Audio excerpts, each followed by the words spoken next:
all pretty curious how Travis Hunter is adapting on the offensive side of the ball and working with you.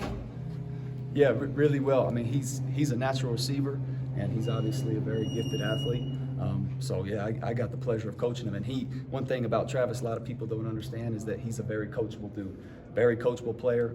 His attention to detail is great. He's great in meetings. He asks great questions, and he works his butt off on the field. So he's a pleasure to coach. What are some of the areas that he's still kind of raw in as a receiver? You know, I think he's come along. He's further along than I would think at this point with understanding coverage and understanding football IQ and you know, the coverage dictating where he needs to be. For him, there's certain situations. You know, maybe leverage of a DB, and I'm running an in-breaking route. I need to get to a certain leverage. I need to get to a certain depth. His football IQ is really high. He understands coverage. He understands all those things. For me, it's just carving out the small little details for him to understand within this offense. If that makes sense. What about Montana and some of those guys that have been here? What are your impressions of those guys? Yeah, I mean, so far so good. Montana is a guy who we know has produced, and you know, he's been in the fire. He's done it. You know, he's a guy that we've seen make contested catches.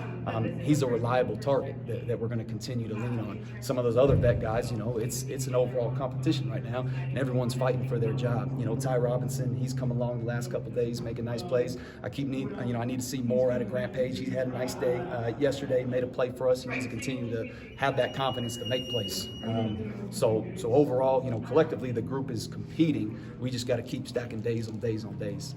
How much has Coach Lewis been relying on you, just with your experience for sure last season, and Travis and all the other guys that have come with from Jackson? How much has Coach Lewis been relying on you in that regard? My job is to make sure the receivers are in the right spot.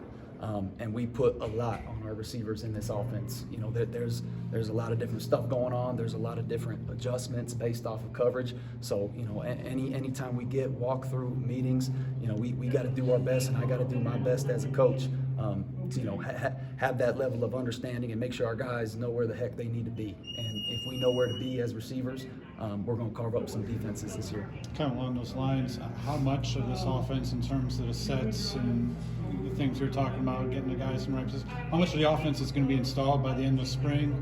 How much will still be a work in progress? I would say a bulk of it. You know, the stuff that you're going to be good at, the stuff that you know you're going to do during the fall, that's what you're going to invest your time in the spring, and that's what we've been doing, and we've been doing it over and over and over again until we get it right, you know, routinely, consistently.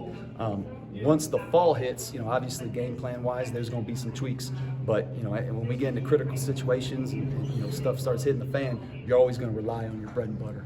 So that's what we got to get right by now. I know it's a couple months away, but in week 2, you guys are week 3, you guys are going against one of your old mentors, and Coach Norvell, just up the road. What has that relationship with him meant to you, and how much has he been a mentor to you in the early part of your coaching career? You know, I love Jay Norvell. I was just talking with him on the phone a couple weeks ago, and he was really big for me. You know, getting me started and coaching wise and taking me under his wing. You know, I know a lot of those guys over there, and you know, it's all fun and games. We're friendly off the field, but week 3 we're coming after them. Coach Prime said that Travis Hunter loves playing wide receiver, whereas corner is just something he's really good at. Do you get that sense? Like I said, you know, he is a natural receiver. He played receiver in high school. You know, he's just a freak athlete, right? But you know, I do think he enjoys the position. I think he enjoys running routes, making defenders look bad. I think that's something he takes a lot of pride in, which I like. And he likes scoring touchdowns, man. So we just need to keep him coming along. Jimmy Horn earned his number this week.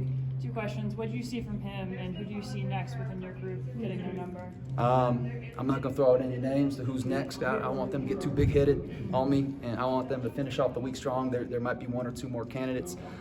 You know, Jimmy is obviously, if you earn a number, that means you got my trust. Okay, so Jimmy's a guy who's consistently earned my trust every day up until this point in spring ball. Okay, he's just got to keep his number now. Okay, I mean, he had some mental errors today, you know, in some critical situations. You know, you're a guy with a number right now. We got to be able to rely on you, and you got to be able to make those plays for us. And we got to count on you. So he's got to keep that steady pace. Don't get too high. Don't get too low. He's got to continue to play the next play for us every day. How did that work? Did you go to coach and say, hey, I think Jimmy's ready for his number? Yep. At the end of the week, coaches ask us who deserves a number, and I think Jimmy had earned it to this point. you've got a lot of receivers set to join the mix this summer. How much are you going to lean on guys like Jimmy that have gone through a set of practices to kind of help you bring those new guys along? Yeah, that just comes along with being in the group and you know, holding guys accountable, holding guys to the standard that we've set here. You know, you've been here in the spring. You know what the heck is going on. So now we got new guys coming in that we're going to depend on to play for us, to win games for us in the fall. So it's a collective group effort to make sure everyone's on the same page. Ramping up for the spring game, what are you looking out of your group to get out of that spring game and those practice preceding that? I just want to see them compete and execute the offense, you know, and right now I think we got to get set a little faster. We got to play with a little more sense of urgency. We still got some stuff to clean up. We still got some missed assignments. I want to see our guys compete at a high level. I want to see them strain, and I want to see them play fundamentally sound and execute their assignment.